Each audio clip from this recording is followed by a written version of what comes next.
Good morning guys. Ito po yung mga pinatubo ko na ng pili. Yan. So, gaano ba kahalaga po ang cotyledon ng pili? Ito po yung cotyledon. Ito po ang tinatawag na cotyledon. So, ito po yung pagkain ng seedling habang maliliit pa.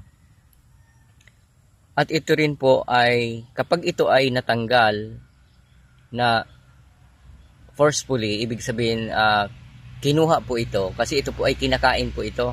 Masarap po itong cotyledon na to. So, ang pag tinanggal po ito, ang mangyayari po, ang puno na to ay paglaki niya, hindi siya mamumunga, magiging po siyang lalaki. Kaya ito po ito pong cotyledon, ganun po siya kahalaga sa propagation ng pili.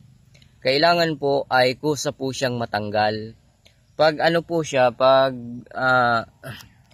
malapit na po siyang matanggal, ganito po ang mangyayari niyan. Ito po. Ganyan po. Kukulubot po yan. Tapos matatanggal na po yan. Tulad na pong mga ganito, natanggal na po ng kusa. So, yan po. Matutuyo. Yan po, matutuyo tapos matatanggal ng kusa. So, ganyan po yung ng pili.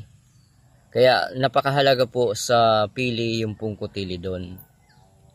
Pagkain siya habang maliliit pa yung seedling, tapos nakakasigurado po na mamumunga ang ating pong mga pili. So, ito po ay propagation ko po ng aking pili. Yan po. Yan. So, ito po yung pangalawang plot. Ito po. Yan. So, patuloy po kami ngayon nagta-transplant ng pili. So, kulang na po ang taniman po dito. Pupunuin pa po rito para sayang ng space. So, yan lang po guys. Short update lang po. Good morning.